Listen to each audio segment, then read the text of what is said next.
dans les petites choses, déjà que tu ne vois pas, tu ne pardonnes pas. Dans les grandes choses, tu ne pardonneras pas. Et ça va être un blocage. Alléluia. Amen. Nous, comme enfants de Dieu, Dieu nous a outillés pour cela. Parce que vous avez en vous, celui qui vous aide à pardonner, c'est le Saint-Esprit. Vous n'êtes plus les mêmes personnes. Vous pouvez tout. C'est celui qui les fortifie. Les gens ne voient que c'est là pour l'argent. Non, c'est d'abord pour les choses spirituelles, comme le pardon. Regardez la Bible que vous avez là. A été écrit par l'Esprit de Jésus qui a travers les apôtres. Mais vous avez vu l'histoire de ces chers apôtres. C'est une histoire des brimades, des persécutions, des brimades. Ils sont morts. Jean m'a entraîné à Alexandrie dans les chevals, Jean dans la bouilloire d'huile, et Paul, Pierre, la tête en bas, les pieds en l'air. Ils ont été, mais ils ont produit un livre d'amour. Alléluia. Le manque de pardon, s'il est dans ta vie, tu ne progresses pas. Ça bloque toi. Mais tu ne peux pas empêcher quelqu'un de te faire du mal. Si en venant ici, quelqu'un décide, je vais faire du mal au pasteur Laurent quand ils sont de l'église, tu ne peux pas l'empêcher. C'est ça Dieu qui peut l'empêcher. S'il vient me faire du mal, j'ai le choix de dire, il laisse mal pénétrer dans mon corps, je vais pénétrer dans mon corps, il dit, Seigneur, pardonne, il ne sait pas ce qu'il est. J'ai parlé de la faiblesse chrétienne. La Bible dit que les faibles disent que je suis fort. Alors que tu parais comme un moindre, alors que tu es très fort et les démons tremblent. Quand tu te sens sûr de toi, chasse un démon ne va pas partir. Quand tu es assurant devant Dieu, tu peux chasser un démon, même si toi intérieurement tu es faible. Oui? Amen. Avant de venir ici, je regarde toutes mes pieds sont pures. Je ne sais pas où c'est parti. J'ai dit, oh, j'ai commencé à prier en langue à la maison jusqu'ici. Mais on a bien prié. Grâce au Saint-Esprit. Alléluia. Amen. Amen. Donc, mes bien-aimés, ce n'est pas un choix pour un enfant de Dieu de ne pas pardonner. C'est ton ordre du Seigneur. Pardonnez-vous réciproquement.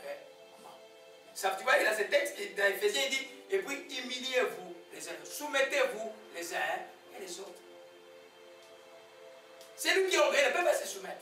Ça veut dire que, comme au Shimalakaya, il y a un de mes filles me posait des questions. Mais quand, par exemple, si vous êtes orgueilleux, vous allez même refuser les prophéties de Dieu, vous savez. Et ça va vous donner tout. Amen.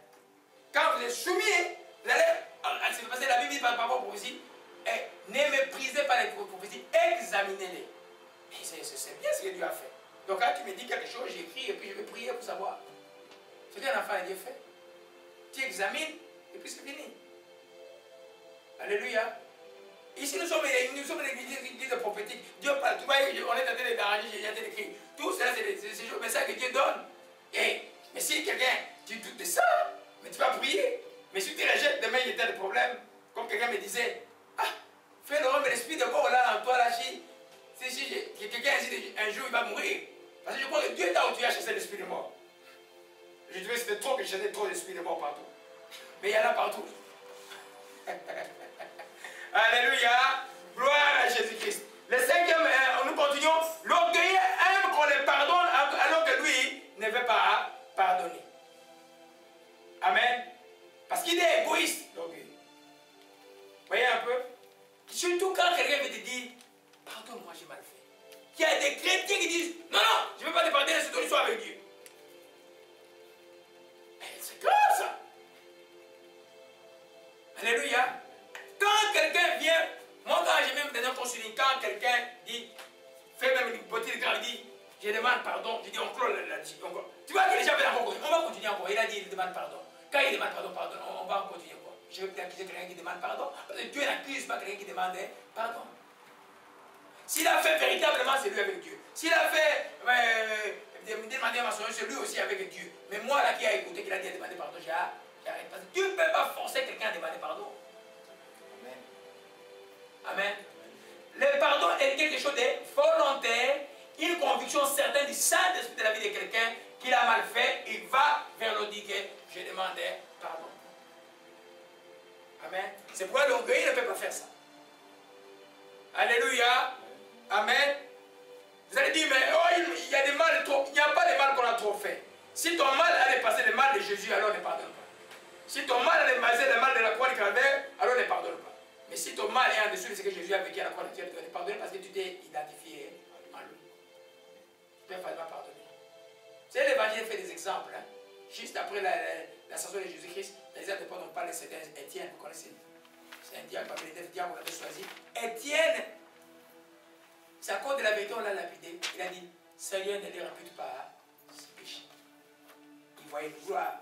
Il savait que le manque de pardon pouvait, même lui qui voyait la gloire de Dieu, il pouvait manquer les ciels. Je vous dis que le manque de pardon, de faire manquer les ciels, je ne te pardonne pas. Alléluia. Amen. Parce que tu as une grâce, tu as Dieu en toi, tu as le Saint-Esprit en toi. Donc tu peux parfaitement pardonner les gens. C'est une décision de foi. Amen. Alléluia. Gloire à Jésus-Christ. Au Maranaka, Proverbe 18. Amen, amen, amen, amen. Alors, chaque fois que dans la vie vous rencontrez quelqu'un qui ne pardonne pas ou qui refuse de pardonner les autres ou qui refuse de demander pardon, son problème, quand vous intercédez pour cette personne-là, c'est de briser l'esprit d'orgueil. Tout ça, l'enseignement est fait pour que vous priez efficacement. Nous sommes à la besoin de prière. Amen. Parce que quand l'orgueil est brisé dans la vie de quelqu'un, il y a beaucoup de racines. Toutes ces choses-là tombent. Alléluia. Oshimalakaya. Proverbe 18. Verset 3.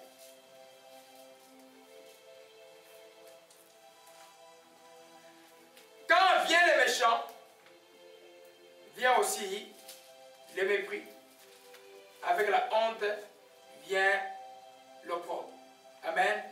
Je voulais juste, c'est le mot honte, je voulais y souligner ici. Là. Et c'est ça, ça nous introduit au deuxième symptôme qui est très populaire aujourd'hui. Amen. Un orgueilleux, quand tu l'attrapes en flagrant délit, qu'est-ce qu'il va faire? Hein? Un orgueilleux, quand tu l'attrapes en flagrant délit, il va faire quoi? Il va nier. Et nier, ça signifie quoi? À cause de la honte. Nier, ça signifie simplement il va mentir. Amen. C'est le 6e symptôme qui est le mensonge. Vous voyez comment l'orgueil amène des problèmes? Il y a des gens, juste à cause de l'orgueil, il ne peut pas reconnaître qu'il a mal fait. Alors il couvre son mensonge par un autre mensonge. Et puis la vie devient infernale. Mais bien aimé, arrêtez cela. Jésus-Christ vous aime. Il n'y a pas quelque chose de honteux qui puisse faire que tu as fait que Jésus n'a pas payé les prix pour. Il n'y en a pas. Amen. Amen. C'est où il a dit Amen très fort. Amen. Amen. Elle a appris un peu la leçon. Ce n'est pas bien de mes enfants qui n'ont pas honte de beaucoup de choses. Amen. Je connais pas de tout sur sa vie. Elle n'a pas honte aussi de confesser son péché. C'est pourquoi elle s'en sort. Parce que quand tu as honte là, la honte va t'enfermer dans un piège. Amen. De quoi on va avoir honte? On est des hommes. Oh, Shimalakaya. Amen. N'ayez pas honte. Et la honte va conduire au mensonge. Et le mensonge, le père du mensonge, c'est qui? Le diable. Et toi, tu dis, tu confesses. Seigneur, le Seigneur Jésus-Christ. Et puis, l'iniquité est là. Le Seigneur, tu t'attires des malédictions. Chaque fois que tu cites Jésus et que tu vis dans le mensonge, tu t'attires des malédictions. Autant c'est terre. C'est fort cette histoire-là. Jésus ne te jugera pas pour n'importe quoi tu as fait. Si tu viens vers lui, tu dis pardonne-moi, il te pardonne. Il n'y a pas de choses compliquées. Vous avez déjà eu les textes des Corinthiens? Hein? Vous imaginez qu'il y avait des chrétiens là, à l'église, et puis qui sortaient, allaient prendre la femme de son père et sortir avec? Mais pourquoi pour les aller pas à Satan? Pour qu'ils aillent en enfer? Pour que leur âme soit sauvée. Vous voyez l'amour de Dieu? Alléluia. Donc, bannissez la honte. Un enfant de Dieu, quand j'ai fait une bêtise, je demande pardon. Je vous ai dit qu'il y a une confession faite devant un saint et plus puissant. C'est le Jacques chapitre 5. Va voir un saint de Dieu que tu connais qui a confessé. Dis, j'ai mal fait, je vais confesser mon péché devant Dieu, toi qui es témoin. Fais ça. N'aie pas honte. Cette jeune fille-là, c'est la honte. C'est morte aujourd'hui, là. Fini. Il y a 2004. Alléluia. Le Seigneur est vivant. Amen. Ça, c'est le deuxième symptôme. Alors, l'orgueilleux est menteur parce qu'il craint d'être couvert de honte. Et la honte va amener tout le temps les mensonges. Mais tu t'en sors pas. Mais Jésus-Christ est mort pour toi. Arrête cette histoire et puis mets-toi debout. Confesse ton péché et puis avance. Amen. Je te dis les jours, n'aie pas honte des diables. Déjà, quoi, les diables, c'est les sorciers. Non, les diables, c'est l'esprit là d'abord. Les sorciers, c'est l'esprit humain. Ils ont l'esprit des sorcelleries. Mais les démons qui t'embêtent là, n'aie pas honte d'eux. Livre un spectacle devant Dieu. Amen. Nous avons vécu l'ennemi à cause de quoi? À cause du sang de la nuit et de la parole de notre témoignez que Jésus-Christ est vivant. Esprit de mensonge. Je ne vais pas mentir à cause de la honte. Je vais dire la vérité. Amen. Vous voyez que l'ennemi, soit l'état de précarité, hein. Les mensonges peuvent arriver dans plusieurs raisons. Pour ça, ça n'a pas vraiment d'exemple, ça n'a pas vraiment de contexte. Mais vendredi, là, quand j'ai reçu l'auto, et puis j'appelais mon assurance pour dire que j'ai changé l'auto, et puis elle m'a demandé, tu as acheté l'auto à combien? Et une fois, elle m'a dit, dis 3 000. J'ai dit, non, non, j'appelle ça, mais j'appelle à 4 000, madame. La voix de coûter 3 000 pour que l'assurance baisse, c'était un mensonge. Donc j'ai dit, non, j'ai 4 000. Et puis, il a dit, ok. Mais quand on a calculé l'assurance, ça a augmenté juste de 10 $. Vous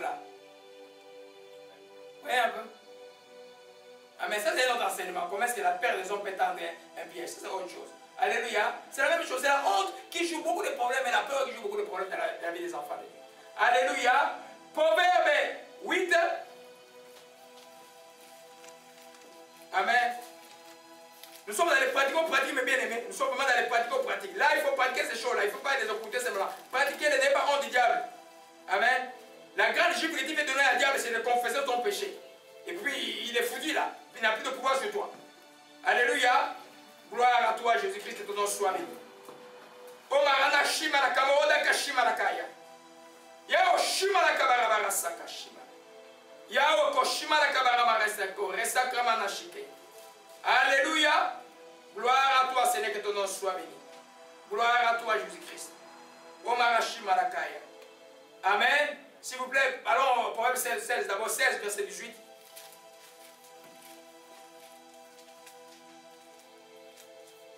Amen. Amen. L'arrogance précède la ruine. L'orgueil précède la chute. Vaut mieux être avec les humbles que de partager le butin avec les orgueilleux. Amen.